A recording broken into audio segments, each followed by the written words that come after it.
La neuropolítica es una disciplina que ayuda a comprender el cómo es el funcionamiento del cerebro humano como votantes, ciudadanos o activistas. Nos permite conocerlo mejor, saber cómo funciona, cómo articula sus imágenes con valores, con sentimientos y cómo se canalizan sus decisiones. Es interesante cómo por medio de esta ciencia neuropsicológica se puede ver qué es lo que influye al votante para elegir un candidato, que muchas veces va de la mano del afecto, ya que está comprobado científicamente que no se elige al candidato por sus propuestas, sino por un vínculo de empatía que él puede crear con sus votantes.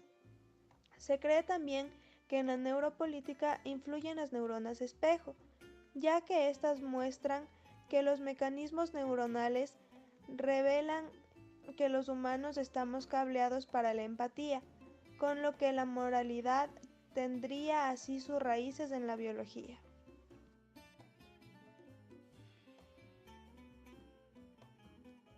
Los principios de la neuropolítica fue por los grandes avances de la neurociencia, ya que ha desarrollado técnicas sobre el funcionamiento cerebral, de modo que se ha ido estableciendo relaciones de diferentes áreas de la corteza, lo que llevó a varios neurocientíficos a investigar sobre el comportamiento humano en varias áreas, como la política, la economía, el derecho o la moral, y cómo funciona cada ámbito.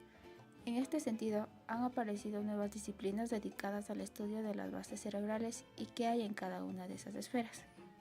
Este tuvo inicio en 1982, cuando Brown de Waal sugirió que los cerebros de los primates no humanos como chimpancés le permitió comprobar la manipulación estratégica que existe de terceros. Esto ha facilitado la información de colisiones y dinámicas políticas con muchas similitudes a las vistas de la política humana. En la actualidad, Connelly es uno de los principales autores en utilizar el concepto de neuropolítica, refiriéndose a aquellos ámbitos o esferas del poder que subyacen a las políticas gubernamentales y a las relaciones informales. Es por esto que el uso de la neurociencia en la publicidad comercial se está volviendo cada vez más influyente, en el que tratan de analizar la relación neuronal de las actividades que caen bajo el rótulo de lo político, la toma de decisiones y la conducta de los ciudadanos, la participación política y el comportamiento electoral.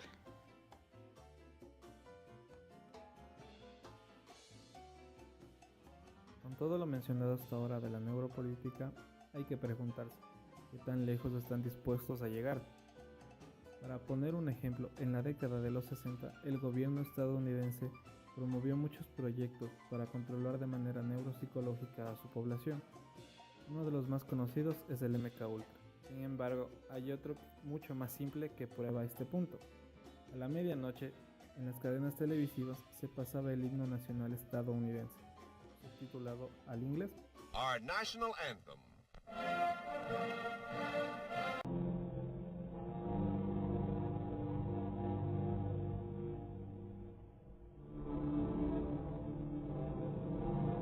Al cambiar de estrofa, estas letras daban unos mensajes ocultos y las personas las captaban inconscientemente por sus vías receptoras visuales, queriendo así promover una conducta. Comunicación de las ideas y emociones. En la neuropolítica se manifiesta que durante las elecciones electorales se destacan varios factores de emociones e ideas tanto en votantes y políticos. Se argumenta que los juicios morales son el reflejo en nuestra conciencia de una valencia emocional de aprobación o rechazo de un estímulo en función de su incidencia sobre nuestro bienestar. De tal manera, el razonamiento sería en la mayoría de las ocasiones un proceso motivado y por ende sesgado, guiado por los deseos y actitudes de tal forma que las conclusiones de aquel serán acordes con estos. Se decía que el origen intuitivo de los juicios morales y el carácter motivado que posee el razonamiento convierten en una ilusión la expectativa que poseen los sujetos de que sus argumentos convenzan a su interlocutor moralmente motivado, ya que el posicionamiento de los participantes no se asienta en evidencia, más bien en intuición. Se puede evidenciar que durante el periodo de las elecciones, los políticos generan emociones frente a este cargo, en base a la respuesta de los votantes. Los participantes tienen la obligación de asumir las respuestas de cada uno de ellos, sea buena o mala. Como podemos evidenciar, el modo más eficaz de cambiar el posicionamiento del interlocutor sería cambiar la actitud mediante la persuasión emocional.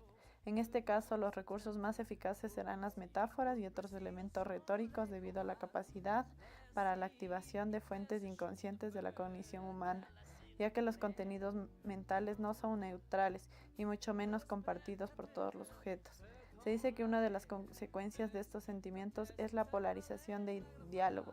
Se dice que los contenidos de nuestra mente solo cobran sentido dentro de nuestras narrativas o marcos. Los marcos son las estructuras mentales con las que nos aproximamos a la realidad y le dan sentido a esta.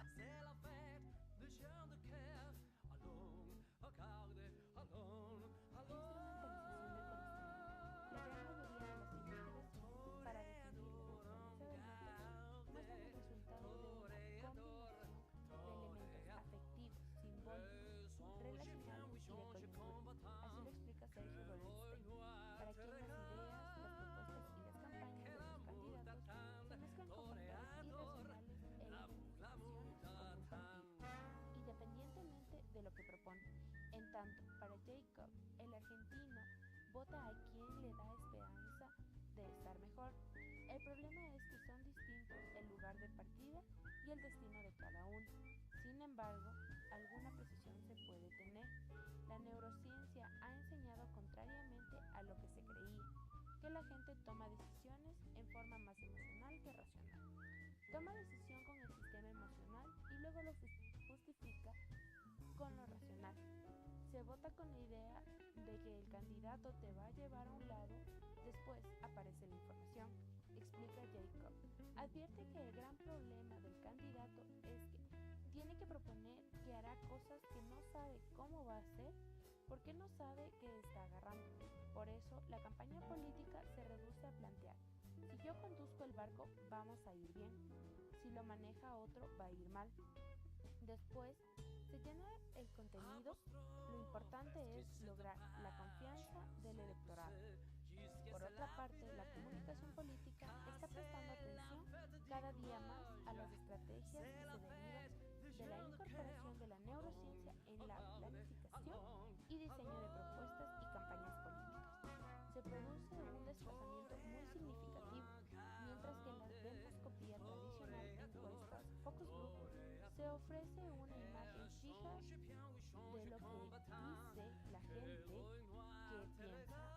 El análisis de emociones, los mapas de relaciones, los vínculos emocionales y las cartografías de sentimientos. Nos ofrece una imagen mucho más rica, matizada y potente. Nos explica lo que siente la gente, cómo, dónde, en qué comunidad y por qué interés. Y aquí está la clave de todo. Pensamos lo que sentimos. Esto consiste en las convicciones, en nuestras ideas que están correosas porque es emocional, es epidérmica. Por eso, como afirma Edward Ponsel, cuando el cerebro percibe una explicación distinta a lo que él cree, el prejuicio no solo lo cuestiona, corta los circuitos de comunicación para que no penetre. Por eso es tan difícil cambiar la opinión como de voto.